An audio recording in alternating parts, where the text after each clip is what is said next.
We are back with Grammy-winning artist India.Arie, who's speaking out in her first TV interview since calling out the music industry in very clear and very strong terms, calling the industry, quote, racist, sexist, and deceitful. India.Arie, that was on your Instagram, full disclosure. I saw that and I said to my team, I want to show this because this is you in your most calm moment. You know, reading that open letter, I could see a sense of calm and a sense of relief. But the moment of you in the sound bath, I said, she is on this healing journey. It's almost like, am I wrong to say, I feel like you want to exercise, get some of this out, but then take with you the joy of what you created and succeeded doing. I mean, I feel like that's life. Yeah. I've always been on a spiritual journey. I've always been on a healing journey. And I think what is different now is that, again, that conversation about wanting to be fully myself is now the things that I would do in private for my mental health. I share with other people because I understand now that other people need it too. And anybody who knows my music knows that the music was all about a healing journey. Yes. It still is. It Yes. all was. But that was my public face, my private self, all of the things that I do to help heal my heart and my mental health. I just been sharing because really my goal in life still has always been, even when I was 21, was to become a conscious elder, someone who had actual tangible healing to offer people. That's why I wrote the songs I wrote, and that's what all this sound bath stuff and all this stuff is about, because I just want to help.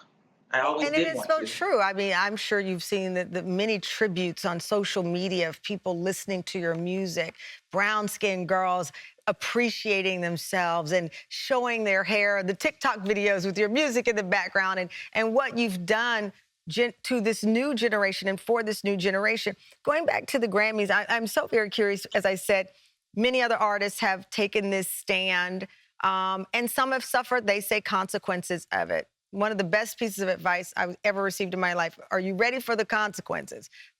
And when you make a big decision like this, I should point out, we did reach out to the Recording Academy, the official body that oversees the Grammys. They did not respond.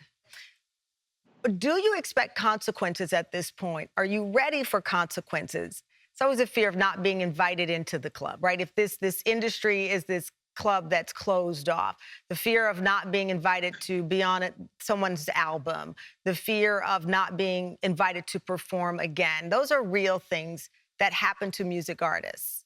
I feel like I've been living out the consequences of being outspoken this whole time. And yes, if there are consequences, it's fine. There are going to be consequences of all of your actions. But also, when there's something that you don't value, then is it a consequence? Right, right. I've done a lot. I've won 4 Grammys. I've sold my millions of albums. I'm still making music. And so the places that would invite me for my truth is where I want to be. If there's some place that I'm not invited or welcome, then won't be the first time. But also, I have my 4 Grammys and my millions of albums and my fans and my rewards. And so it's easier for me to say this, but I'm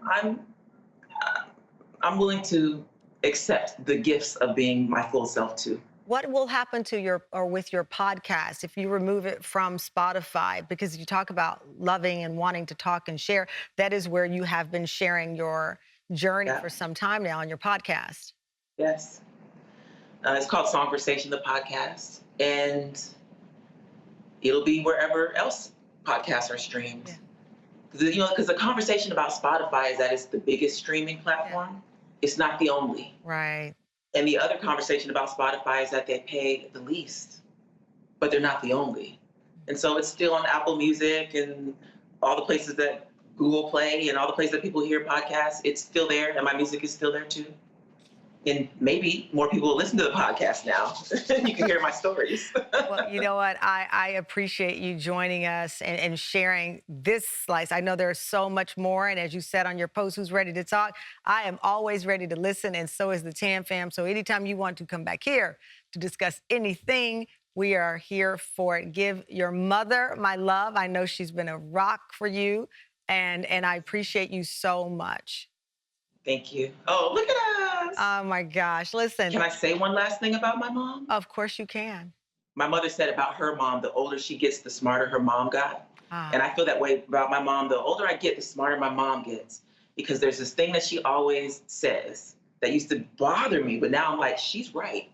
She always says, it's just life happening. yeah. It's just life happening. And that's really what all of this is.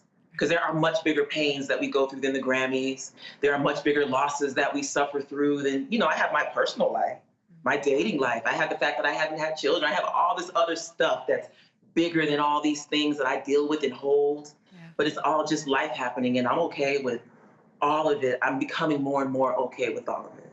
Ah, And the fact that I get a chance to be invited somewhere like this, just for being honest, is proof that the more you are in alignment with life happening, the more it opens up to you. yes. So my mom she is my rock. I love that, and I love that advice from your mother. Those are wise words that I will repeat over and over to myself. Thank you so much. And by the way, I also want to note that we reached out to Spotify and representatives for Joe Rogan for reaction to India's comments, but have not received a response.